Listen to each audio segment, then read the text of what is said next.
어떡하겠어요. 지금 우리나라 상황이 그렇게 대통령을 뽑아 놓은 걸, 국회의원을 그렇게 뽑아 놓은 걸 어떡하겠어요. 크게 변화된 건 없다. 뭐 작년에도 제가 뭐 스트레스 DSR 나왔을 때 또 뭐 이것저것 대책이 나왔을 때 계속 규제는 호재라고 생각을 해라. 나에게 정부가 기회를 준다라고 생각을 하라고 말씀을 여러 차례 드렸었고 네.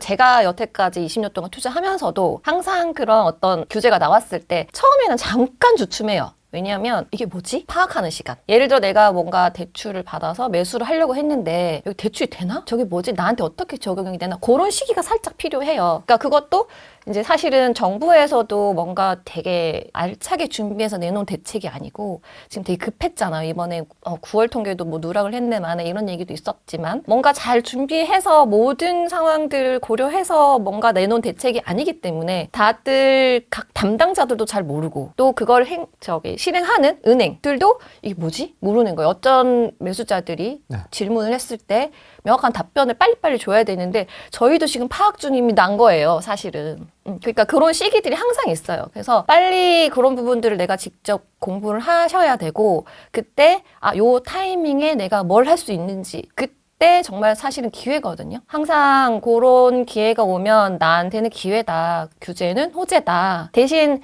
이제 그게 나한테 어떻게 적용이 되는지는 빨리빨리 공부를 하셔야 되겠죠. 네. 그러니까 남들 다 움직일 때 그때 따라가면 이미 좀 늦은 감이 있으니까 항상 그런 부분들이 있을 때는 나한테 하나님이 기회를 주시는구나 라고 생각하시면 된다. 너무 두려워하지 마셔라. 그리고 이번 규제는 사실은 너무 심각한 규제잖아요.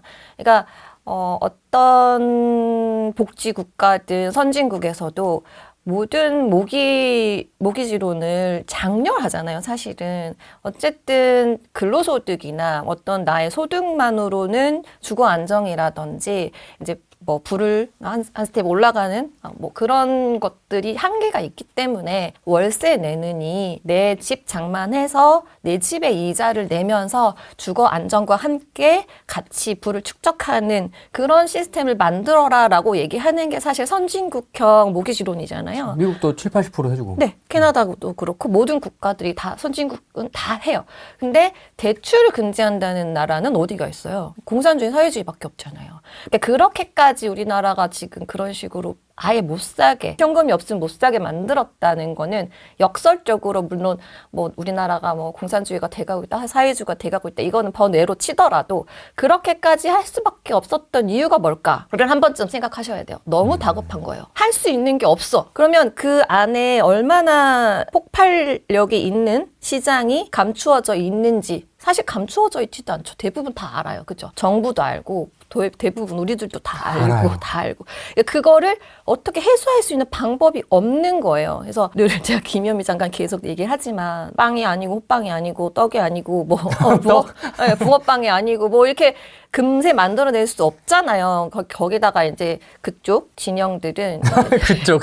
네, 그렇죠. 저짝 진영들은 재개발 재건축을 뭐 내몰림 현상이라든지 뭐 이렇게 재정착률이 떨어진다 이런 것들을 내세우면서 좀 사실은 반대적인 입장이 컸었잖아요. 역사적으로 봤을 때. 그러니까 물론 자기 이제 국회의원 선거는 할 때는 뭐 빨리 재개발하겠습니다, 재건축하겠습니다라고 했지만 실무에서는 막상 뭔가 잘 안 이루어진단 말이에요. 뭐 제초안이라든지 뭐 그런 것들. 그리고 이번에 오세훈 시장이 그 세운상가 종로 문화재 이슈도 있었다시피 그쪽에서는 또 왜 문화재를 저렇게 하면 안 된다 뭐 이런 식으로 또 반대를 했잖아요. 근데 오세훈 시장 혼자 서울시에서 이제 공급을 하려고 고군분투하고 있다고 저는 생각을 하거든요. 진짜 뭐 모아타운, 모아주택, 뭐 신속통합기획 뭐 이런 것까지 시작해가지고 한강변 이런 것들도 없애고 그래서 열심히 공급을 하고 있는데 실질적으로 그 공급이 원활할 수 없다. 뭐 오세훈 혼자서 막 열심히 한다고 해서 내년에 바로 입주 물량이 생기는 것도 아니고 항상 이 편차가 있기 때문에 시간이 걸리잖아요. 어쩔 수 없이. 그 상황 속에서 할 수 있는 게 이것밖에 없었구나. 오히려 역설적으로 이 시장의 폭발력이 어마어마할 수 있겠다라는 것들을 생각하셔야 되는 거죠. 이렇게까지 한다고? 이런 식으로. 싹 조용해지긴 하더라고. 효과가 떨어지진 않았던 것 같긴 해요. 네. 효과는 떨어질 수가 없는 게 매물량 자체가 없잖아요. 그러니까 뭔가 신규 공급이 있는 상황에서 뭔가 이거를 뭐 못하게 막았다라고 하면 이제 그 입주 물량이 있으니까 이제 그쪽으로 수요가 빠지거나 이제 가격이 좀 흔들릴 수는 있지만 전체적인 수요가 다 없는 상황에서 오히려 그 수요를 반으로 쪼개버린 거예요. 이거는 매수할 수 있는 물량, 이거는 전세밖에 못 놓는 물량. 이게 반으로 쪼개지다 보니까 우리가 뭐 이것도 먹을 수 있고 이것도 먹을 수 있어, 이거랑 다르게 너는 이것만 먹어야 돼, 넌 이것만 먹어야 돼, 이렇게 쪼개다 보니까 오히려 전체 수요가 반으로 줄어들어 버린 거예요. 그 매수하시려고 했던 분들은 이제 이것도 살 수 있었는데 이거 못 사고 입주만 해야 되고, 또 전세 놓으실 분, 그러니까 뭐 전세가 이제 이미 끼어져 있는 것들은 이게 팔 수가 없잖아요. 이제 그런 부분들이 이제 오히려 물량을 반으로 쪼개면서 전세는 전세대로 오르고 월세는 월세대로 오르고, 전세가 오르니까 월세도 따라 오르고, 그다음에 이제 물량 자체가 없으니까 매수를 원하는 지역들은 오히려 물량이 확 줄어들어 버렸잖아요. 그러니까 이제 매매가도 올라갈 수밖에 없는데, 역으로 매수자의 상황도 여의치는 않잖아요. 이제 예전에는 전세 끼고 살 수도 있었는데 지금은 실입주만 해야 되니까. 그러니까 같이 줄어들었는데, 자 반대로 생각했을 때 서울 갖고 있는 사람들이 급해서 팔 이유는 없잖아요. 왜냐하면 지금 전세가가 계속 올랐죠. 지금 110, 115 대책 터지고 나서 제가 며칠 전에 이렇게 봤는데, 같은 지역, 같은 단지 아파트가 그 두 달도 안 됐죠. 전세가 2억이 뛴 거예요. 2천도 아니고. 네, 2억이 뛰었어요. 제가 단톡방 공유를 했었는데 2억이 뛰었으면, 자 매도자 입장에서 물론 뭐 보유세가 앞으로 걱정되긴 하지만 이미 조금 제가 뭐 재작년부터 포트폴리오 이제 그짝 정권이 들어서면 이제 분명히 세금을 건들 거기 때문에 네. 이제 뭐 어떤 대비를 하셔라 이렇게 말씀을 드렸잖아요. 뭐 보유세를 뭐 일단은 그쪽에서 안 건든다고 말은 했지만 건들 수도 있고, 어쨌든 전세가, 월세가가 올라가는 상황에서는 그거를 세금까지 올라간다 그러면은 어쩔 수가 없잖아요. 던질 수밖에 없는데, 지금은 보유자들이 내가 선택할 수 있는 선택지가 많은 거죠. 무조건 팔아야 되는 선택지 외에도 반전세로 바꾼다거나 전세가를 올린다거나 이러면서 세금 그걸로 내면 되지 뭐 이렇게 생각할 수도 있고, 오히려 또 지금 입주 가능 물량이 있다면 호가 올려가지고 팔리면 팔고 말면 말고, 왜냐면 전세 놔도 되고 팔아도 되고 이런 상황이잖아요. 그래서 저도 지금 그런 상황이거든요. 거래량은 급감을 하긴 했는데 뭐 호가는 전혀 뭐 그냥 여유가 있습니다. 지금 뭐 집주인분들이 지금 뭐 이런 상황인 거고, 전세 상승에 대한 이야기는 지금 뭐 뉴스에서 이렇게 막 부각되고 있지는 않는데 지금 사실 이렇게 올라가고 있는. 전세 계속 상승하고 2억? 있어요. 네, 2억. 진짜. 그래서 정신 똑지 차리셔야 돼요, 지금. 똑띠. 네. 그러니까 갖고 계신 분도 지금 잘 가지고 계시다가 이제 좋은 가격에 팔으셔야 되고, 뭐 이제 보유세 올라가기 전이라든지 이제 보유세가 올라간다 하더라도 내가 어떻게 대비할 것인지. 그다음에 그렇지 않으신 분들은 무주택자들은 빨리 내 집 장만을 하시는 게 맞다고 보여지고요. 네. 아마 이제 이번 정권에서는 계속 공급 시그널을 주려고는 할 거예요. 근데 막상 당장 공급이 되는 가시적인 성과는 하나도 없잖아요. 없습니다. 네. 우리 작년에 분당 얘기했었잖아요. 그때도 이주 물량? 분당? 현실적으로 아무런 대책이 없다. 근데 아직까지 없어요. 아직까지 없어요. 1년이 지났지만. 네. 1차 선도 지역 지정이 됐지만 아직 어떤 속도라든지 이건 없고, 근데 다만 가격은 엄청 올랐죠. 맞습니다. 네. 진짜 많이 올랐던 재개발, 재건축을 내가 이거를 가지고 새 아파트가 될 거야 라고 생각하시는 것보다 뭔가 이제 진척이 되면 가격은 오르거든요. 어쩔 수 없이. 이제 그렇게 관점을 두고 가셔야지, 아직 속도적인 측면에서는 아무것도 뭐 딱히 된 건 없어요. 이제 내년 하반기에 또 2차 선도 구역을 또 선정을 한다고 하니까 오히려 그거를 목표로 두시는 분들은 그런 부분 들도 좀 요심하게 보셔야 되지 않나. 왜냐면 1차 선도 구역이 엄청 많이 뛰었잖아요. 그럼 2차 선도 구역이 또 지정이 되기 전에 요때 또 선정되면 걔네들도 뛸 거니까 그렇게 해서 좀 발품을 팔아보셔서 좀 기회를 잡으시는 게 좋지 않을까. 2차는 어디가 될까요?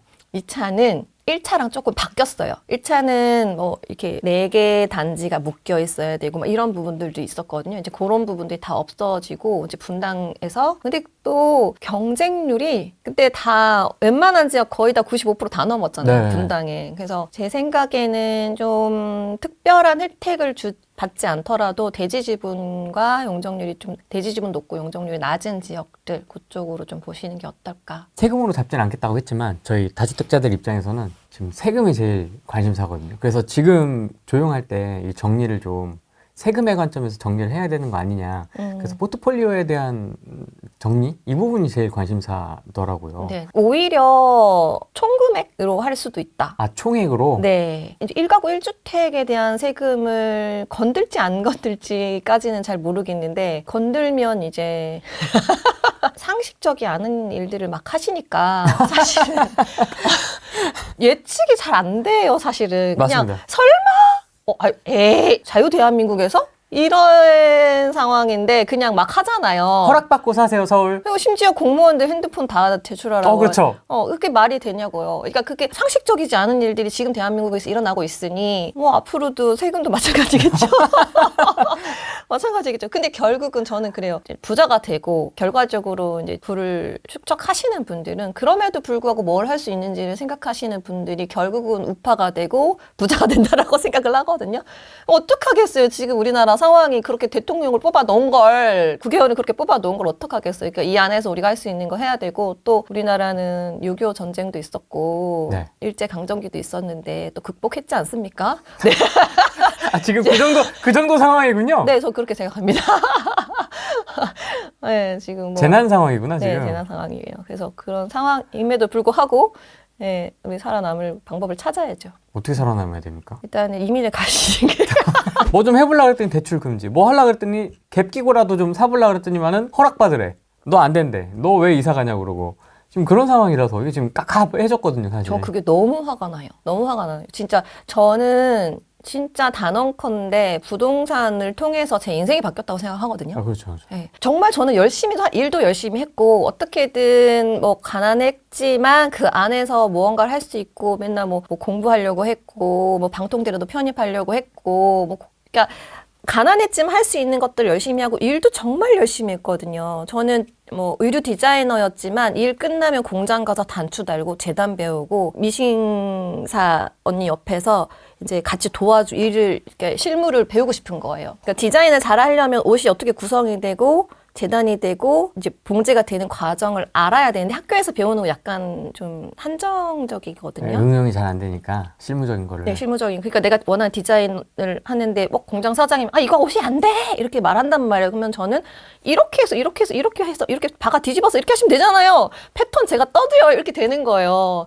그러니까 이제 실력도 상승이 되고 나중에는 이제 연봉도 엄청 많이 받게 됐었거든요. 그러니까 항상 내 일에서 열심히 하지만 그치만 그걸 더 점핑할 수 있었던 거는 나는 이제 부동산이었다라고 생각하는데 일단은 정말 내 삶에서 열심히 충실하고 거기서 종잣돈을 모아서 거기서 부동산을 통해서 더 나은 삶을 위해서 나아가는 과정이라고 생각하는데 저는 부동산도 있지만 지금 일도 열심히 하잖아요. 한샘 일을. 그리고 사람들이 그거 왜 해? 라고 하지만 그냥 저는 일이 필요하다고 생각해요.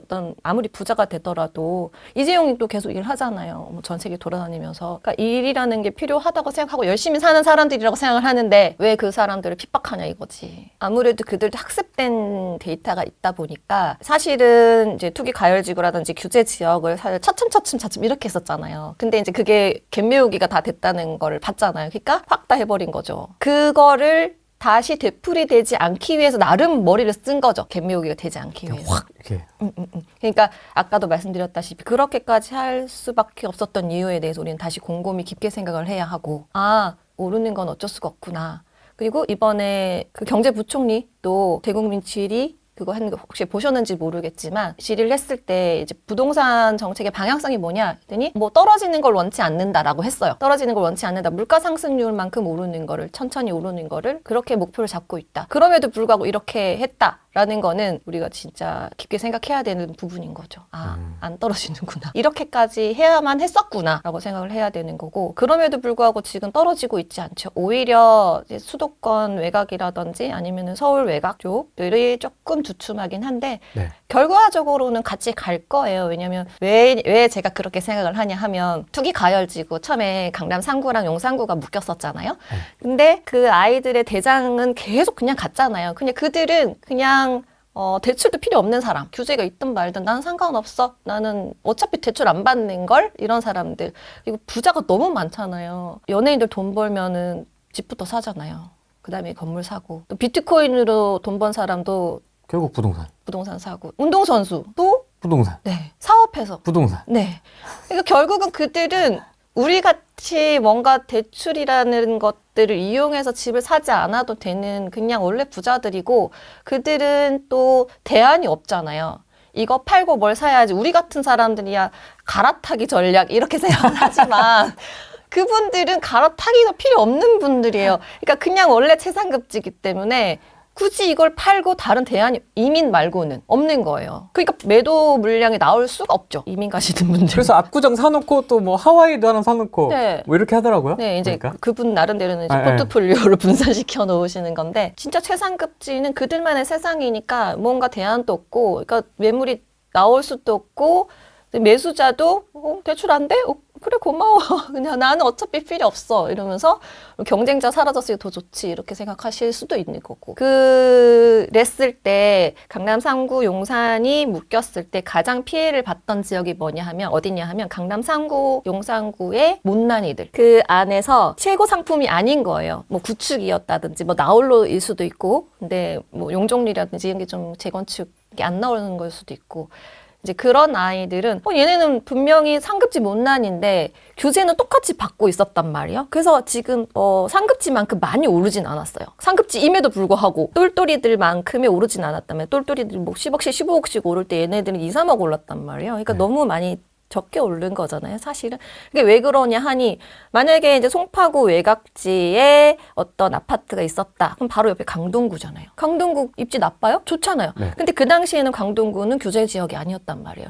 그러니까 그래서 강동구가 오른 거예요. 송파구 못난이 살 바에 나 바로 옆에 길 하나만 건너면 그냥 송내동인데, 암사동인데 뭐 이런 식으로 그러니까 강동구를 사게 되는 거죠. 올파포의 슈팅을 생각하면 진짜 그러네요. 네. 용산 살 바에 마포 사는 거예요.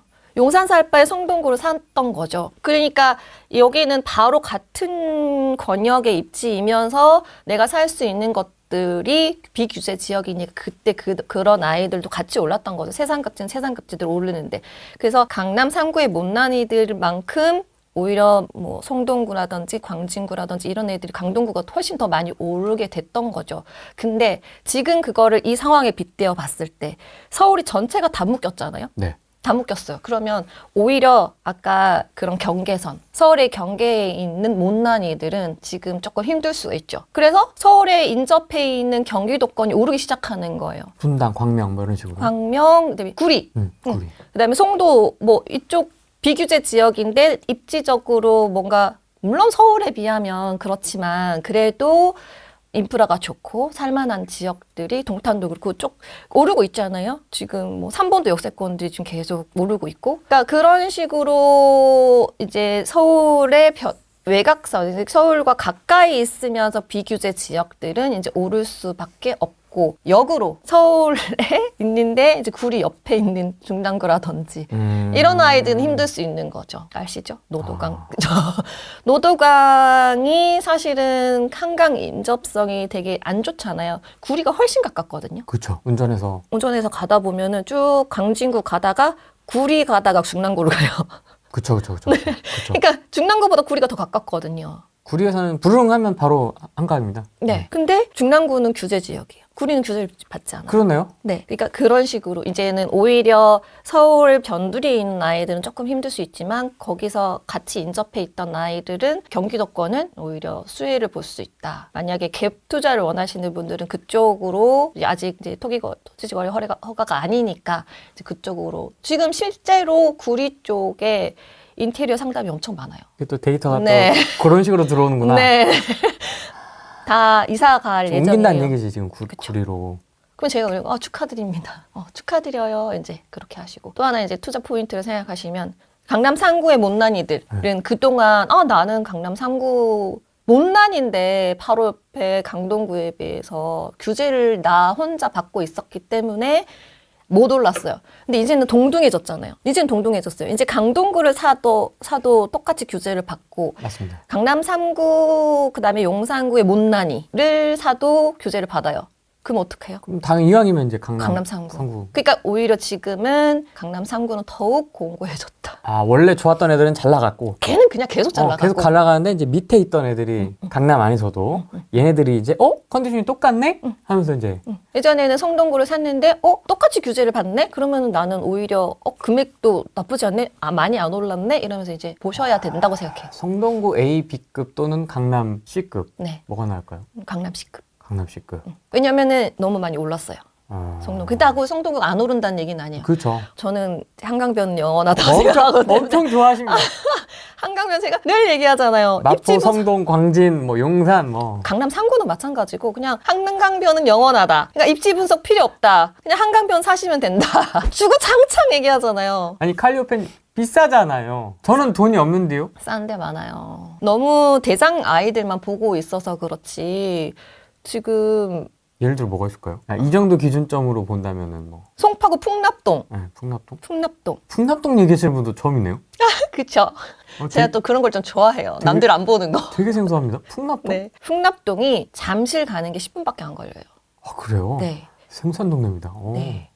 나중에 한번 나가시죠. 제가 안내해 드릴게요. 어. 수무 보석이라고 생각하고 있어요. 풍납동이 잠실 가는데 잠실 생활권이에요. 물론 천호동도 있지만 천호동 생활권도 가능하고 잠실 생활권도 가능한데 잠실 가는데 10분밖에 안 걸려요. 되게 가깝거든요. 그런데 잠실 가격에 몇 프로일까요? 반?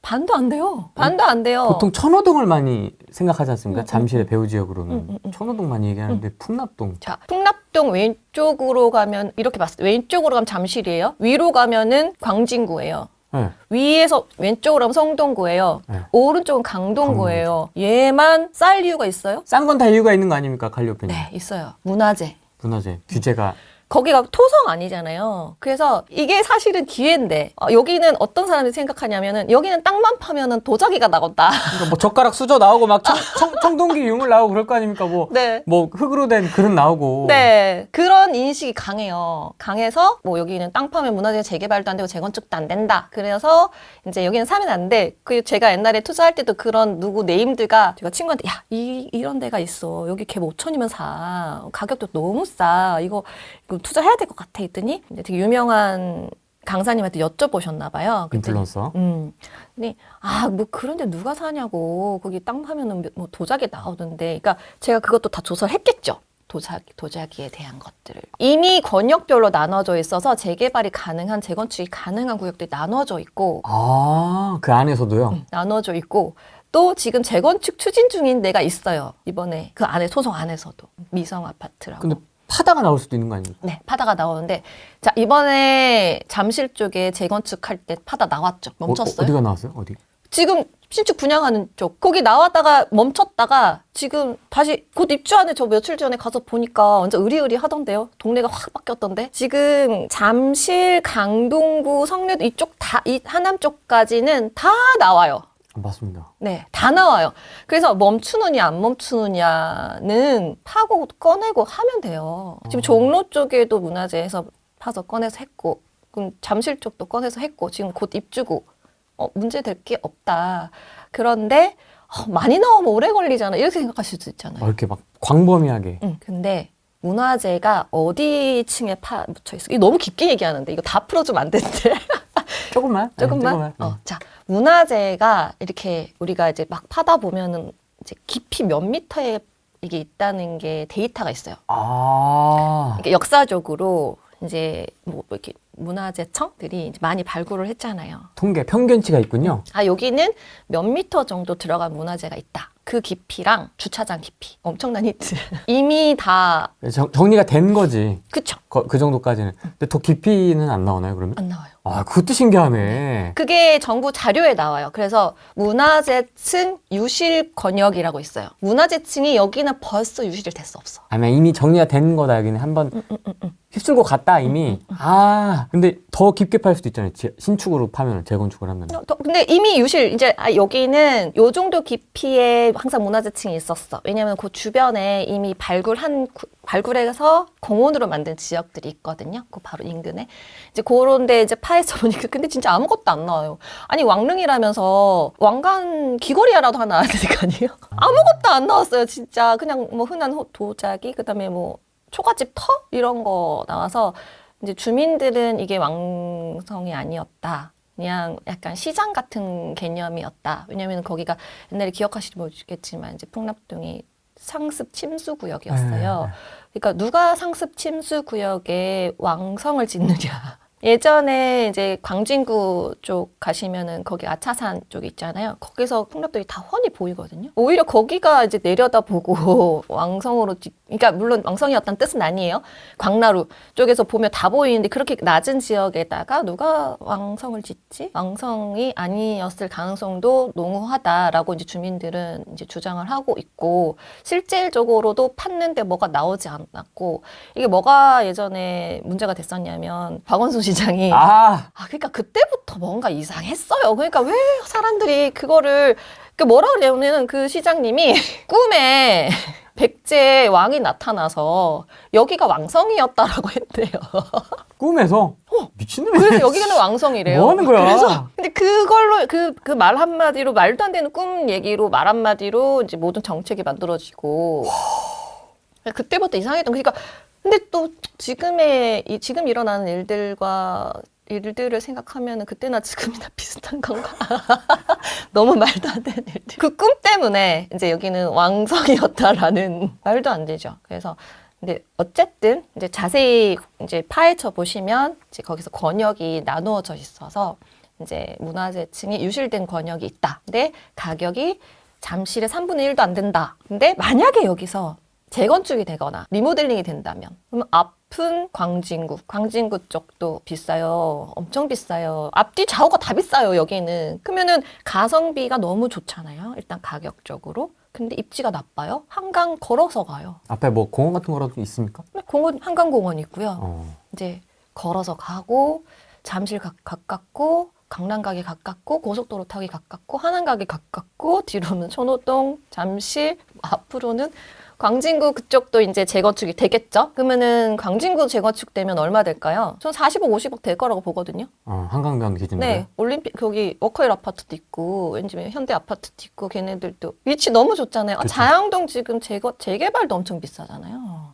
개떡상했습니다. 네, 그것도 다 한강 주변.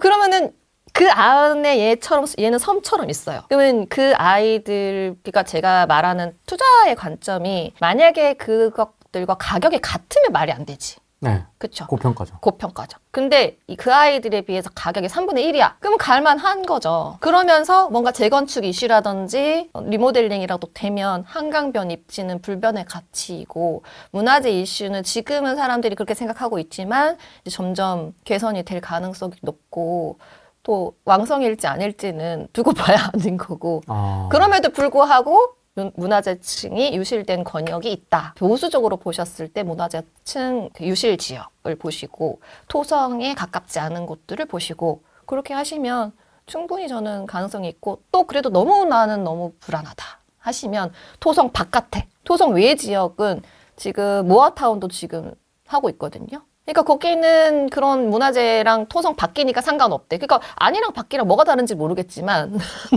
근데 이제 바깥은 또 더 괜찮다고 했으니까 이제 그쪽으로 보셔도 되고. 좀 덜 나오나? 그게? 찾기 나름이에요. 이런 투자 아이디어 어떻게 어디서 배워요, 이런 거? 저는 그래서 입지를 보는 거예요, 입지를. 그러니까 내가 돈이 없으니까 돈을 찾아서 외곽지로 가는 게 아니라 이 안에서 한강 라인 안에서 한강 라인 안에서 그다음에 서울 안에서 이왕이면 서울 안 그다음에 더 이왕이면 이제 한강 주변에서 이제 내가 외곽지로 가지 않고 할 수 있는 게 없을까? 근데 여긴 왜 싸지? 문화재 뭐 땅판 뭐 나오는데 뭐지? 더 깊게 보고 더 파보고 하는 거예요. 문화재 이런 데이터까지 찾아보실 줄은 몰랐습니다. 와, 대단하다. 그래서 예를 들어 지금 제가 그렇게 말씀을 드렸지만 많아요. 공부해 보시면. 그러니까 이제 대장 항상 대장만 생각하시다 보니까 대단지, 역세권 이런 거. 나홀로도 오를 때는 오르거든요. 근데 이제 만약에 지금은 개분 안 되시니까 다들 실거주 투자로 보셔야 되잖아요. 그렇다. 그래서 오히려 이제 그런 지역들은 가격이 싸니까 내 투자금도 적고 이제 유지해야 되는 대출금도 적잖아요. 그러니까 그런데 입지는 어때요? 입지는 좋잖아요. 입지 좋으니까 병원 잠실로 다니고 쇼핑 롯데타워로 가고 뭐 음식 먹으러 갈 때도 롯데 가서 먹고 하는 거예요. 그러니까 그런 인프라를 누리는데 원래는 그 인프라를 누리려면은 40억, 50억 네. 줘야 되는데 나는 뭐 10억대. 뭐 10분 거리에 그 가격도 3분의 1 가격에 그러면은 할 수 있는 투자처 아닌가요? 그래서 얘가 만약에 잠실주공이라든지 얘네들이 잠실 쪽에 입주가 됐어. 저는 50억, 60억 갈 거라고 보거든요. 50억 벨트라고 제가 얘기했었거든요. 50억 벨트. 그쪽 다 뒤집어지면 그건 이제 그것도 진짜 보수적으로 잠실주공 5단지까지 재건축이 되고 장미까지 되고 이러면은 진짜 완전 그냥 캐슬처럼 되는 건데 거기서 10분 거리 나는 거기 걔네가 50억, 60억 갈 때 3분의 1만 그냥 쫓아가줘도 돼요. 내가 그게 풍납동이 잠실만큼 좋아요. 광장동만큼 좋아요. 그게 아니잖아요. 그렇죠. 그러니까 내가 할 수 있는 거에서 최선을 다한다. 내 자금 안에서. 얼마입니까? 10억 초반이에요. 8호제곱이. 대박이다. 그러니까 아까 제가 말씀드렸던 게 이제 강남 3구 규제는 받는데 바로 옆에 성내동은 대출 규제 안 받고 강동구로 가도 대출 규제 안 받고 새 아파트고 얘는 낡았고 뭐 이런 부분도 있었죠. 근데 그때 같이 출발 시점에서 비슷한 가격이었다면 당연히 글로 가는 게 맞죠. 새 아파트고 뭔가 규제도 안 받고. 근데 지금 그것도 많이 올랐어. 강동도 많이 올랐단 말이야. 그러면은 잠실도 많이 올랐어. 이제 규제는 똑같이 받아. 그러면 이제 얘네들이 그런 것도 한번 찾아보시고. 그렇게 따지면 가양 염창 라인은 어떻게 보세요? 거기는 이제 주변 환경이 여기만 그러니까 저도 거기도 조금 옛날에 저희가 거기 경매 낙찰 받아가지고 단타로 1억 먹었던 데가 거기거든요. 소형 아파트들 많고 네, 막 했던. 저기는 전 한강 뷰 쫙 보이는 쪽이었어요. 거기 또 돛담배 막 있잖아요. 세일링하고 막 그거 하는데 정말 예쁘더라고요. 네, 거기가 거긴데 거기는 같은 가격이면 저는 아까 계속 비교를 했잖아요. 같은 가격이면은 나는 잠실 생활권을 누릴 수 있고 한강 생활권을 누릴 수 있고 그다음에 또 뭐 천호동 생활권을 누릴 수 있는데 뭐 염창이 나쁘다는 건 아니고 같은 가격이면 거기는 사실 뭔가 인프라가 잠실만큼은 좀 떨어지잖아요. 일자리도 그렇고 물론 뭐 마곡도 있고 하지만 아직까지는 정비가 조금 더 필요한 상황. 그러니까 뭔가 주변 환경이. 근데 만약에 이제 가격이 이제 제가 말씀드렸던 풍납동이 가격이 좀 올랐다. 그럼 또 달라지는 거지. 그러니까 제가 계속 지난번에는 뭐 좀 개인적으로 생각한다라고 얘기를 했지만 이제 내가 할 수 있는 것들 그때 지금 가장 좋은 입지가 계속 바뀐다고 생각하거든요. 그러니까 지금 입장에서는 저는 그쪽 지역이 좀 괜찮다고 생각하는데 만약에 얘가 좀 오른다고 생각하면 가격적인 차이가 좀 있다 하면 가양 염창도 그때는 또 고려할 만한 대상이 된다. 그 입지 자체는 나쁘지가 않다. 근데 같은 가격 비슷한 가격일 때는 지금 현재로서는 이쪽이 조금 더 이제 전체적인 인프라를 누리기가 더 좋다라고 저는 생각을 해요. 지금 제가 생각난 거는 가양 염창 라인이었고 사실 그렇게 이렇게 쭉 보면 다 비싸거든요 지금. 그래서 구리 재개발. 구리 재개발도 보셔야 돼요. 한강이랑 너무 가깝고 바로 건너편은 뭐죠? 강동구잖아요. 네. 강동구잖아요. 강동구 싸요, 비싸요? 비싸요. 비싸잖아요. 그러니까 한강 건너면 강동구인데 물론 인프라가 이미 되어 있지. 강동구는 너무 살기 좋잖아요. 근데 바로 건너편 구리 재개발 쪽은 아직도 있지만 근데 사실 구역이 많이 있잖아요. 구리도. 네. 전체적으로 다 확 뒤집어졌을 때는 이제 가격 차이가 지금 구리 재개발도 너무 싸거든요. 지금 속도가 초반인가 그럼? 초반이에요. 너무 싸요. 그러니까 이제 뭐 2주 한 해 만에 뭐 이제 뭐 2주 한 해 만에라고요 지금? 그럼 초반은 아닌 거죠? 그러니까 이제 구역이 여러 개 있으니까 아. 네. 제가 가진 구역은 좀 아직 초반. 네, 초반이어가지고 이제 그런데 어쨌든 순차적으로 다 재개발이 됐을 때는 거의 이제 큰 신도시처럼 될 거잖아요. 그러면은 이제 입지적으로 서울에 왔다 갔다 하기 나쁘지 않고 그러면은 만약에 아까 자양동 재개발이 너무 비쌌잖아요. 근데 자양동에서 구리까지 가는데 한 20분에서 30분 걸린단 말이에요. 그러면 이제 자양동은 지금 뭐 엄청나게 줘야 되잖아요. 근데 가성비가 나쁘지 않다. 가격 옛날에 피 붙었던 게 지금 다 뭐 지금 없어진 상황이어가지고 오히려 잘 찾아보면 마피도 찾아볼 수 있거든요. 그래서 내가 지금 뭔가 서울 인접이나 서울권에 내가 투자를 하고 싶은데 지금 너무 자금력도 없고 한 발 늦었고 토지거래 허가 때문에 좀 힘들어 하시는 분, 그러니까 잘 찾아보면 있어요 항상. 뜻이 있는 사람에게 길이 있다. 지금 서울시에서는 재개발이든 재건축이든 해주려고는 해요. 근데 사실 자칫하다가는 부동산에 기름을 붓는다. 또 부자들만 부자 되게 만든다. 라는 오명을 쓰기가 쉬워요. 그러니까 어쩔 수 없이 기부 체납은 풀어주진 않을 거예요. 오세훈님. 그러니까 오세훈은 그러니까 서울시 입장에서는 명분을 쌓는 거죠. 나 이렇게 지금 서울에는 입주 물량이 없는데 재개발, 재건축을 해야 되는데 또 이 수익성을 다 소유자들한테 가기보다는 우리는 공공성도 이렇게 만들었어. 그렇지만 또 너무 공공성만 유지하면 재개발, 재건축이 안 될 거고 그러면 공급이 또 부족해지니까 이 사람들의 수익성도 어느 정도는 맞춰줘야 돼. 이러면서 양쪽의 명분을 계속 만들어가고 있는 중이라고 저는 생각을 하거든요. 어쩔 수가 없잖아요. 안 그러면 또 재선을 못 할 수도 있으니까. 네. 그런 상황이라고 생각을 하는데 일단은 만약에 바뀌었다. 서울시장이 바뀌었다. 저짝으로? 저짝으로.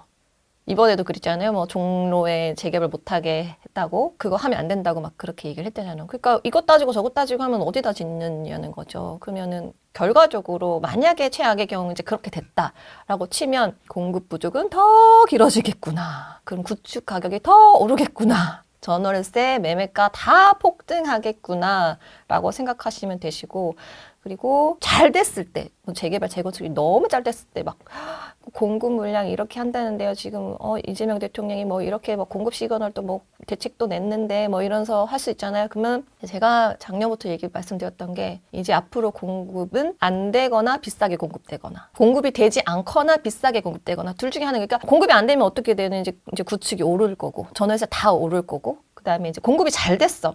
막 미친 듯이 막 이재명이 막 갑자기 돌변해가지고 야 다 무조건 뭐 제초안 풀고 뭐 어쩌지 이때까지 규제 다 타파하고 다 무조건 공급해라고 했어요. 싸게 공급할 수 있어요? 아니요. 싸게 공급을 못해요. 물론 지금 환율도 엄청 계속 오르고 있죠. 그다음에 원자재 값이 뭐 그때 막 폭등했지만 크게 내려갔다는 뉴스 들어본 적 있으세요? 없잖아요. 그리고 인건비 뭐 이제는 뭐 사망 사고 3명만 나면은 스톱 뭐 일 무서워서 하겠어요? 뭐 모든 이제 건설 조건은 다 악조건인데다가 근데 또 소비자들은 얼마나 지금 또 눈이 높아졌는 줄 아세요? 예전에는 뭐 커뮤니티 없어도 살았잖아. 우리가 언제부터 커뮤니티 그쵸? 이제는 나 이제 새 아파트 들어가면 나 커뮤니티 있어야 돼. 언제부터 그렇게 아침부터 밥을 꼬박꼬박 먹었다고? 조식 서비스 좋긴 좋더만요. 이렇게 개부럽더라고요. 나 맨날 구축만 살았는데 그래서 와 좋겠다. 근데 진짜 좋대요. 그래서 근데 이제 사람들이 나는 이제는 살면 그런 데를 살고 싶은 거예요. 이제 이 아파트 됐으면 좋겠고 또 저 이제 한샘 하니까 싱크대 있잖아요. 예전에는 벽에서 수전 나오고 스테잉이어도 되고 인조대리석만 돼도 오 좋다 이랬잖아요. 그리고 싱크대 200, 300 이래도 새 거니까 너무 좋다 막 이랬는데 이제는 인조대리석도 안 봐요 사람들. 이제는 엔지니어드 스톤은 그쵸. 돼야 된다. 기본이야 그게. 볼도 사각볼이어야 되고 폭포 수전이어야 되고 그러면서 싱크대 700, 800 왜 이래요. 자재값도 올랐지만 그 소비자들의 눈높이가 올라갔어요. 근데 만약에 이제 새 아파트 하는데 싱크대 상부장이 막 이렇게 상판이 인조대리석이야. 난리 날걸요 입주자 대표에서. 그쵸. 그러니까 어떻게 싸게 공급이 가능하냐는 거죠. 싸게 공급될 수가 없고 모든 법적인 것도 이제 공급이 어렵게 만들지만 원자재 값도 올랐지만 사람들의 눈높이와 이제 생활 수준도 올라갔다. 그러니까요. 그래서 모든 상황들이 싸게 공급되기는 걸러 먹었어요. 이제 못해요. 그러니까 이게 옛날에는 커뮤니티가 있으면 되게 좋아했는데 지금은 있다고 해서 좋아하는 게 아니잖아요. 이게 진짜 퀄리티가 굉장히 높아야 만족을 하는 수준이라서. 그리고 한강뷰는 이제 뭐 무조건 통창이어야 되고 막 이거 창문도 쪼갰더니 난리가 나고 이랬잖아요. 그러니까 지금 현실이 그래요. 사람들의 현실이. 그래서 지금은 이제 정말 제가 뭐 작년, 재작년부터 신흥부자가 될 타임입니다라고 얘기했던 게 한결 같잖아요. 그러니까 이게 갑자기 바뀔 수 있는 환경이 아무것도 없고 공급이 갑자기 될 수도 없고 된다 하더라도 너무 비싸게밖에 될 수 없는 환경이라서 빨리 내 집 장만을 하시고 가지고 계신 분들은 막 급하게 팔지 마시고 끝까지 좀 천천히 파셔야 되고 그래야지. 왜냐하면 다시 가질 수가 없잖아요. 다시 서울 아파트를 내가 지금 팔아서 못 갔잖아요. 다주택자들, 저도 다주택자지만 지금 이거 팔아서 할 수 있는 서울 아파트 다시 못 가져요. 그럼 어떻게 돼요? 진짜 막 죽겠다 할 때까지 가지고 있다가 파는 거예요. 그래서 제가 올해 초에 아직 이제는 그 주택임대 사업자 말소된 게 몇 건이 있어서 팔아야지 했는데 올해 초까지만 해도 그렇게 막 매수세가 막 그렇진 않았잖아요. 네. 그래서 주임사 풀린 거 몇 개를 이렇게 내놨는데 또 항상 그렇잖아요. 그때는 내가 팔고 싶은 건 안 팔리고 꼭 똘똘이들한테 연락이 막 와요. 좋은 막, 것만. 그럼 막 승질이 확 나요. 내놔놓고 화는 나는 거지. 그치. 그래서 막 전화 일부러 안 받고 막 걷었어요. 막 이러고. 근데 그때 제가 12억에 매수할 사람이 있어요. 이랬는데 지금 18억 됐거든요. 몇 달 사이에. 가지고 계시는 분들은 최대한 잘 파는 것도 지금은 재개발인가? 재건축? 아파트. 되게 폭발적이네요, 이게. 거기도 이제 아까 송파구는 아니긴 했지만 거기도 강남 3구, 용산구 안에 못난이었어요. 근데 거기도 지금 전세가가 막 계속 오르고 있더라고요. 이제 이렇게 되면서. 그러니까 이제 그런 식으로 지금 시장을 좀 보셔야 된다. 너무 이제 걱정하실 필요 없고, 이제 다주택자들은 싹 다 팔아서 지금 상급지 못 가니까 있는 걸 잘 파는 재테크를 하셔야 되고, 매수자들은 빨리 지금 뭘 살 수 있는지 생각하셔서 또 구리도 묶일 수 있거든요. 동탄도 묶일 수 있고. 그러면 그때는 구리 두 채 살 수 있는 걸로 한 채밖에 못 살 수 있는 거니까. 그리고 그렇게 잘 생각하셔가지고 빨리 이 기회를 잘 활용하셨으면 좋겠어요. 구리 재개발. 구리 재개발. 풍납동 재건축 가자. 나 이렇게 막 지역 얘기하는, 그래서 맨날 얘기할 때 되게 두루뭉실하게 얘기하는 게, 이제 잘 찾아보세요, 있어요, 막 이렇게 얘기를 하는데. 원래는 제가 지도까지 펴는데, 그거는 제가 조금 자제를 했고, 네, 또 네. 가서 또 덥석하실까봐. 풍납동은 제가 한번 나중에 투어 해드릴게요. 진짜 좋아요. 알겠습니다. 정말 좋아요. 이거 보면은 다 시골 같거든요. 그러니까 거기는 이제 재건축, 재개발이 안 되는 지역은 정부에서 이제 매입을 하고 있어요. 그래서 다 이제 펜스 쳐놓고 이러거든요. 그러면 제 눈에는 여기 다 공원이구나 이렇게 보이는 거예요. 펜스 쳐져 있으면은. 근데 이제 예전에 휘파람도 자주 오고 했었거든요. 누나 이거 뭐예요? 뭐 시골도 아니고 이거 뭐예요? 왜 바로 앞에 롯데타워가 이만하게 보이는데 나는 이게 다 공원으로 보이는데? 저 진짜 열받는 게 세금 진짜 때려 부어가지고 바닥에 그림 하나 그려놓고 옛날에 뭐 초가집터. 박원순 때입니까? 나 진짜 너무 그게 우리 세금이 줄줄 새는 거예요. 그리고 또 막 해가지고 항아리로 막 해서 항아리에 이제 그림 그려놔 색칠해놔서 우리 딸이 보더니 엄마 저거 나도 그릴 수 있는데 그러니까 저거 만드는데 뭐 세금 한 2천 썼을걸 이제 그런 것 좀 안 했으면 좋겠어요 진짜. 그리고 항아리 위에다 왜 나무는 심는 거예요? 다 죽는데. 항상 죽으니까 얘가 뿌리를 못 내리니까 맨날 죽는데 맨날 저렇게 돼 있고. 저는 되게 제가 사랑하는 동네. 그러니까 저는 잠실도 되게 사랑해요. 저 잠실 조합원이잖아요. 잠실 사랑해요. 그럼에도 불구하고 풍납동이 되게 가성비, 그 생활권. 균형 있게 좀 보시려고 하시는 거죠. 객관적으로 지금 어디가 가성비가 나오는지. 만약에 풍납동이 잠실이 70% 가격대다 그럼 저 추천 안 하죠. 그럴 필요가 없어요. 근데 지금은 절반도 안 해요. 자양동은요? 자양동은 원래 좋아요.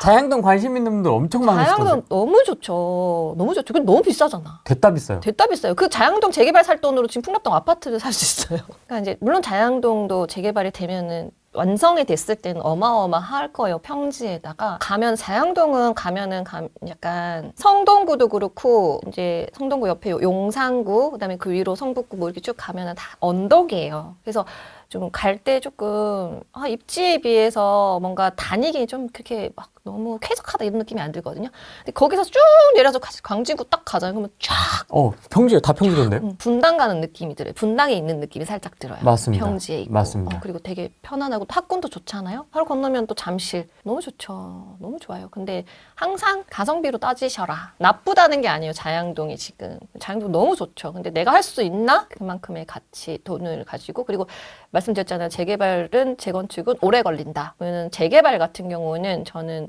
물론 잘해서 빨리 추진되는 건 이제 정말 운이 좋아가지고 내가 딱 하나 샀어. 근데 그게 착착착착착 너무 잘 돼. 그러면 정말 땡큐인데 재개발이라는 게 재건축보다 더 좀 힘든 게 뭐냐면 소유자들의 이해관계가 다 다르잖아요. 그러니까 아파트 같은 경우는 24평, 25평형, 30평형, 뭐 48평 이렇게 되어 있고 뭐 요 정도만 층 이렇게 해서 감정표가 쭉 내서 뭔가 크게 뭔가 분쟁이 생길 일이 없어요. 만약에 내가 1층이고 2층인데 감정평가금이 몇백만 원 차이 난다고 내가 가가지고 싸울 거야 뭐야. 그러니까요. 그렇죠. 그런 일이 별로 없는데 재개발 같은 경우는 너무 이해관계가 다르고 뭐 단독도 있고 있고 진짜 도로 쬐끔맣게 갖고 있는 사람도 토지 있을 등 소유자니까. 쬐끔한 거 갖고 있는 사람도 있고 그리고 막 뭐 빌라 갖고 있으신 분도 있고 근데 빌라도 위치에 따라 감평 다를 건데 나는 이제 이럴 거고 근데 또 빌라 같은 경우는 건축 연도도 다 다르고 네. 그러니까 이해관계가 되게 많이 복잡하단 말이에요. 그래서 이제 탁탁탁탁 되면 너무 날싸지만 그렇지 않을 경우에 대비해서 너무 큰 돈이 묶이면 너무 힘들어요. 그래서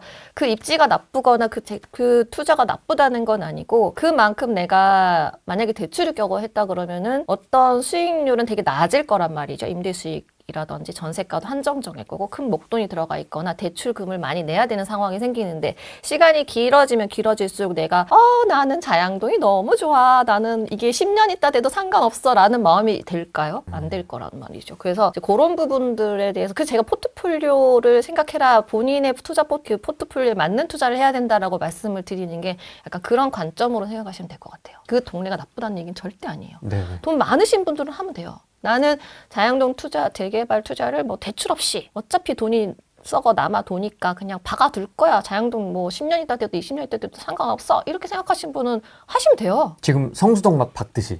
그러니까 부자는 많으니까. 근데 우리는 이제 부자가 되기 위해 노력하는 사람들이니까 지금 없이 투자를 하는 사람들이 더 많다고 생각을 하고 있는 상황이라서 그런 관점에서 봤을 때는 우리는 조금 더 가성비 있는 투자를 해야 되지 않을까? 좀 더 지킬 수 있고 오래 버틸 수 있는 투자를 생각해야 되지 않을까 그런 관점에서 말씀드리는 거죠. 용산 지난번 저희 영상 보시면 아시겠지만 저는 용산을 되게 좋아하고 또 이게 용산이 구역이 하나 두 개가 있는 게 아니잖아요. 뭐 서울역 앞에, 서울역 뒤쪽, 뭐 원효로 쪽, 뭐 공덕 쪽, 뭐 엄청 많아요. 그러면은 이 아이들이 다 같이 되었을 때의 폭발력 거의 뉴타운 신도시에 가깝게끔 이렇게 되어 있고 아마 도로도 다 연결하고 공원도 녹지를 오세훈 시장이 좋아하니까 녹지 라인도 같이 해서 큰 그림을 그리고 있다라고 저는 보고 있거든요. 그래서 이게 다 되었을 때는 너무너무 좋은 주거단지가 될 거고 또 아까 자영동에 비해서 가격도 많이 저렴하고 왜냐하면 걔가 또 용산구였잖아요. 네. 용산구니까 또 뭐예요? 토지거래허가였잖아요. 모든 규제를 다 받고 있었는데 오히려 저평가됐다. 투자. 근데 속도는 되게 빨라요. 지금 서계구역 같은 경우는 지난 우리 갔었잖아요. 75% 넘었어요, 동의율. 그러니까 바로 조합 설립이에요. 그러면은 이제 착착착착 이제 진행이 되겠죠? 그러면 다른 옆에 구역들도 탄력받아서 같이 갈 거고 그럼 가격이 비싸냐? 아유, 자양동에 비해서 아직도 너무 저렴해요. 그러니까 그게 아까 상급지 못난이 취급이 된 거죠, 걔네가. 왜냐면 아파트를 사야지 지금 그때 재개발을 누가 사? 약간 이런 분위기도 있었고 규제 지역이다 보니까 뭐 재당첨 제한이라든지 뭐 이런 규제도 또 받고 대출 제한도 받고 이랬으니까 좀 눌려 있었던 거지. 미래 가치적으로 봤을 때는 상당히 좋다고 생각하고 오히려 투자금 대비 가성비는 자양동보다 그쪽이 훨씬 높을 거라고 봐요. 가성비적으로 봤을 때 대출 규제를 받지 않으면서 또 아까 약간의 풍납동 같은 느낌인데 뭐 널리 알려져 있지 않은 투자 방법인 거죠 사실은. 근생으로 아파트 받기. 걔네가 지금 가격대가 어떻게 구성이 되어 있냐면 3억에서 5억 정도까지 구성이 되어 있는데 대출이 나오거든요. 근생이다 보니까 그러면은 투자금이 적죠. 그리고 매수가 자체가 크게 뭐 다른 구역에 비해서 높지 않기 때문에 대출금도 적죠. 버틸 수 있죠. 입지가 좋으니까 월세는 잘 나가거든요. 물론 월세가가 뭐 한정적이지만 그래도 어느 정도의 대출 이자보다는 내가 임대료로 충당할 수 있고 입지적으로 나중에 이제 새 아파트가 됐을 때는 얼마가 될까? 30평형 기준으로. 그죠? 진짜 보수적으로 30억. 그렇죠. 응, 진짜 보수적으로 30억. 뭐 누가 의심하지 않죠. 30억. 그러면 거기다가 내가 이제 추가 분담금 10억 낸다 해도 15억이잖아요. 15억 먹는 거잖아. 내가 만약에 5억짜리를 사서 20%에 30% 제가 들어갔다 쳐요. 1억 5천 투자해서 15억 먹으면 너무 좋은 투자 아니에요? 그런 투자를 하셔야 된다. 근데 근생 투자는 조심하셔야 될 게 이제 그 근생을 사서 아파트를 받는 방법이 있어요. 여러 가지 방법이 있거든요. 이제 그 조건이 내가 맞는지를 체크하셔야 되고 서계구역 추진위원회 한번 가서 얘기를 한번 들어보세요. 거기서는 그런 방법에 대해서 되게 적극적으로 홍보를 해요. 아예 공략집을 걸었어요. 근생 소유주분들 이렇게 해드릴게요. 공유서 내세요. 와, 굉장히 적극적이다. 그때랑은 또 달라졌죠. 그때는 구역 지정 곧 될 거예요. 막 이런 얘기를 했었는데 지금은 그랬기 때문에 이제 조합에서 그런 식으로 막 홍보를 하니까 동의율이 착착착착착 올라가는 거예요. 지금 한 78%? 조합 설립 바로 가고 이러는 조합에서 그렇게 적극적으로 하니까 다음 것도 당연히 바로 총회하면 바로 통과 되겠죠. 복수하십시오, 여러분. 자세하게 저희가 찍어놓은 게 있습니다. 그니까 네. 진짜 우리 추우면서 되게 덜덜 떨면서 길 잃어가면서 네. 어제 오세훈 시장이 노량진 뉴타운 와서 신통2를 언급하면서 전 구역 2031년이겠죠? 2031년 안에 빠르게 완공시키겠다고 했는데 여기에 대해서 어떻게 생각하시나요? 신통계획 2.0을 말씀하시는 것 같아요. 다 믿지 마세요. 신통 1도 그때 뭐 5년 안에 뭐 7년 안에 이렇게 얘기를 했었거든요. 그러니까 내가 하고 싶은 것과 되는 것은 조금 달라요. 그러니까 오세훈 시장의 그 염원 빨리 왜냐면은 너무 없으니까 공급이. 그래서 시장으로서 서울시에 빨리 공급을 해야 하고 또 사실 주거환경 점수가 되게 낮잖아요, 서울이. 그래서 그런 부분들을 좀 높여야 되겠다는 그런 생각과 방향성은 오케이, 좋다고 생각해요. 근데 현실적으로 모든 행정적 시스템과 시의원들이 아직도 젖짝이 많거든요. 이제 그런 것들이 이제 하나씩 넘어가야 할 산이 많다. 그래서 이게 잘 되느냐 안 되느냐보다 좀 집중하셔야 될 거는 잘 됐을 때 못 됐을 때의 모든 리스크를 내가 어떻게 해지할 수 있는 나의 포트폴리오를 만드느냐에 대한 거를 더 고민을 하셔야 되는 거지. 이게 잘 될지 안 될지 뭐 그런 것들은 조금 잘 될 거예요. 잘 될 거예요. 근데 2031년 그 좀 힘들 수 있다. 뭐 잘 되면 좋겠지만 이런 예를 들어서 좀 적당할지 모르겠는데 이제 대통령이 비상계엄을 했지만 네. 그 안에서 군인들이 대통령이 지시를 했다고 해서 다 한 몸으로 움직여지지 않았잖아요. 마찬가지라고 생각해요. 모든 행정이. 그러니까 나는 이런 방향으로 지시를 했지만 전혀 딴 소리를 하는 장군도 있고 뭐 하지 않았다는 말을 했다는 증인도 있고 인 것처럼 이제 모든 게 수장이 내가 이제 그런 방향성으로 내가 일을 끌고 간다 하더라도 그 안에 있는 모든 행정적인 것들이 딱딱딱딱 이루어지지는 않는다. 그래서 구청장도 있고 또 조합원들의 이해관계도 있고 하니까 그런 숫자 내가 신축이 되는 시간들보다는 그랬을 때 안 그랬을 때 내가 잘 소유하고 이 부동산을 지킬 수 있느냐 를 조금 더 중점적으로 생각하시면 좋겠어요. 입지도 나쁘지 않고 뭐 신통에 대해서는 나쁘다고 생각하는 게 아니에요. 지금 서울이나 경기도권은 좋은 물건이 너무 많아요. 그리고 또 그렇다고 지방이 나쁘다는 것도 아니고 지방도 지금 뭐 상급진 다 올랐잖아요. 그러니까 좋은 부동산은 너무 많은데 나에게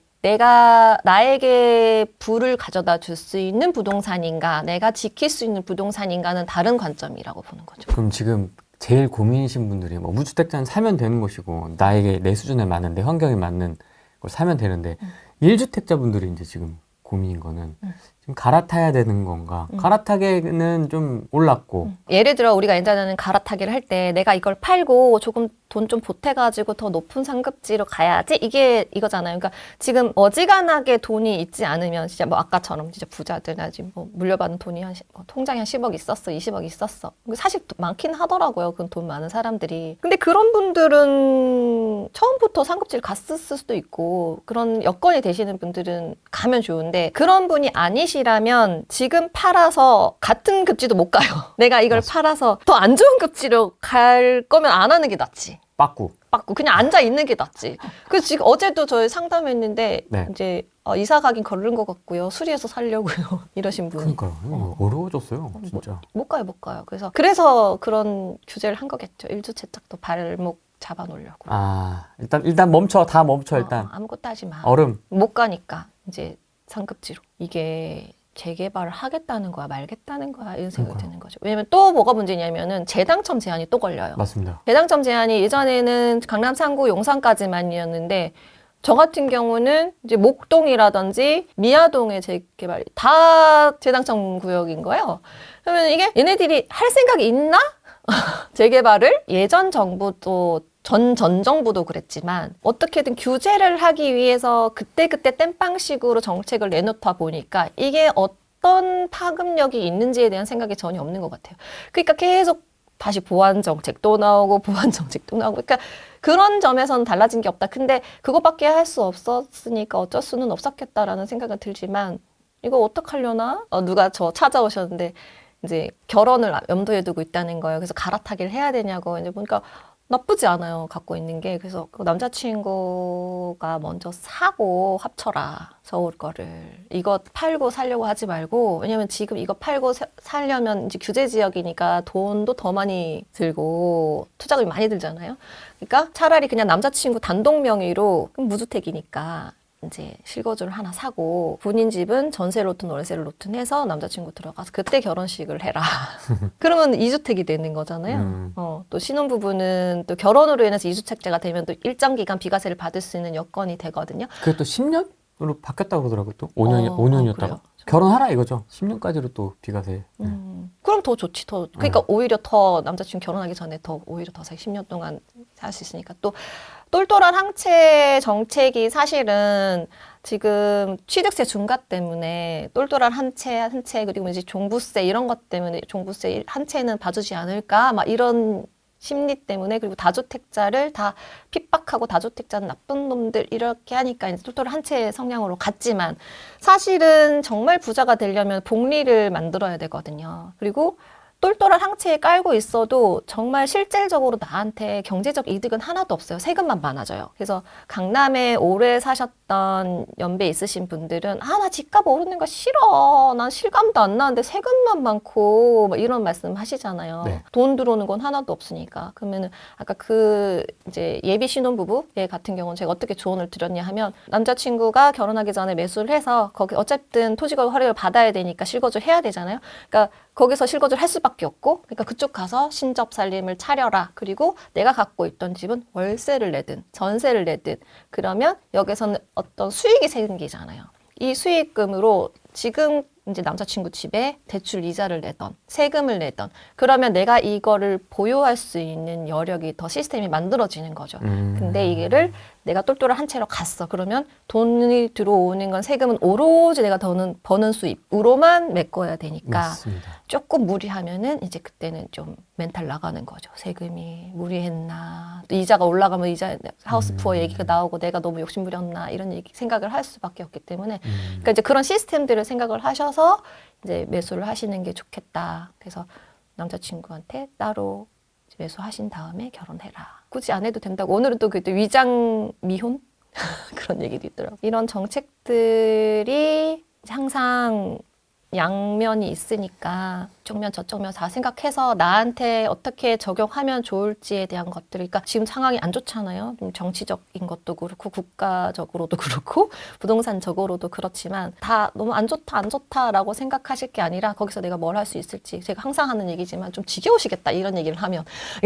항상 했던 얘기여서 그러니까 내가 뭘 할 수 있을지 고민하시면 항상 길은 있더라. 저는 그렇게 생각을 해요. 그래서 제가 이 자리에 있다고 생각을 하고 저 사실 진짜 제 보유 채수 따지면 저 뉴스 나와야 돼요. 전세 사기꾼으로. 아직은 안 나왔다. 그리고 잘 헤쳐나가. 그러니까 그걸 잘 헤쳐나갔다는 거예요. 관리를 하면서.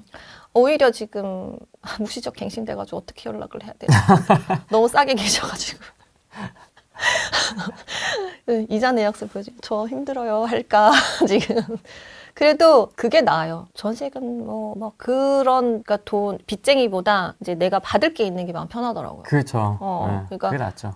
지난 2년 전에 비하면 지금 그래도 행복한 고민이니까 그리고 조금 지금 있는 것들도 감사하게 되더라고요. 지금 이제 더 이상 못 갖게 되는 상황이 발생되니까. 근데 지금 상황에서는 내년에 더 행복해지지 않으실까요? 사실 시간이 길면 길어질수록 더 점점 더 올해 초보다 오늘 더 행복하고 4년 후에는 입이 귀에 걸리실 것 같은데요? 그러니까요. 그러니까 가만히 있었는데 자산 차이가 또 이렇게 그러니까 훅 떨어졌지만 결국은 버티면 된다. 근데 버틸 수 있는 시스템이 있는가 이런 것들을 이참에 한번 더 깊게 생각하셨으면 좋겠어요. 그러니까 뭔가 버는 것도 되게 중요한데 칼리오페님을 보면 굉장히 그 어떤 안전장치라고 해야 될까? 그런 것들을 굉장히 잘 고민을 하시는 것 같아요. 세금적으로든 역전세 쪽으로든 어떤 쪽으로든 그런 스트레스를 안 받고 좀 20년 이렇게 롱런할 수 있게 하는 시스템? 그게 제 투자 방향성이었거든요.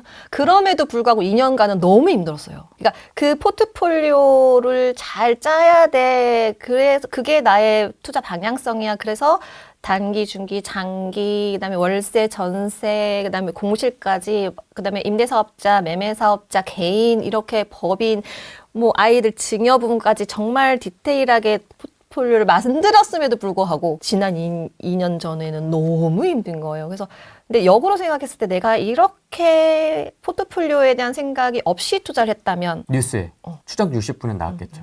나왔을 것 같아요. 너무 감사하죠. 지금은 이제 뭐 더 갖기보다 잘 지키면서 어쨌든 뭐 메꿀 거 다 메꿨으니까 이제 적당한 때 매도하면서 그냥 좀 즐기려고요, 이제. 이재명이 세금으로 다 빼들어갈 것 같은. 초반에 말씀드렸잖아요. 우리나라는 6.25 전쟁도 견뎠고 일제강점기도 극복한 그런 저력이 있는 지 않겠습니까? 그래서 저는 지금 우리 딸한테 투자하고 있어요. 너가 빨리 미국 가서 정착을 해서 우리 가족을 구원해다오. 공부 잘해요.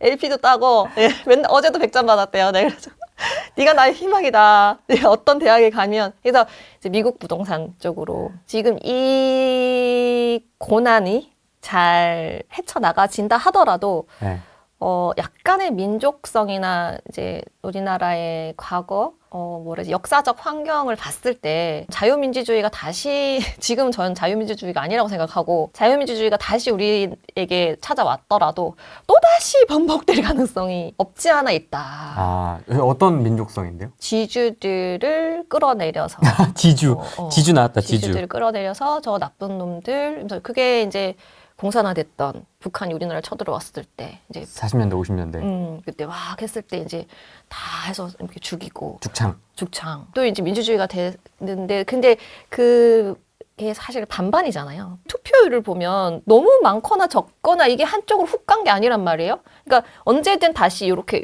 될 수 있고 다시 우파가 집권한다 하더라도 또 다시 바뀔 수도 있고 좀 선동을 좀 잘 당하는 민족성인가 그런 생각도 들어요. 저는 요즘 소고기 미국산 너무 잘 먹잖아요. 맛있습니다. 맛있잖아요. 그리고 막 가면은 요새는 미국산 소고기집 가면은 막 벽에 막 연예인들 사인 장난 아니에요. 근데 우리 미국산 소유 수입할 때 어땠어요? 난리가 났었죠. 촛불 들고 나가고 저 왜 저러나 저 했어요. 정말 광우병? 정말 저런 거를 저렇게 나쁜 거를 미국 사람들이 우리한테 수출한다고? 그럼 그쪽 사람들은 다 죽었나? 그러니까요. 미국 사람도 다 죽었나? 근데 저는 그 기억이 제가 이제 거래처 공장 사장님한테 작업 지시를 하러 갔는데 사장님이 공장 문 닫는다는 거예요. 왜요?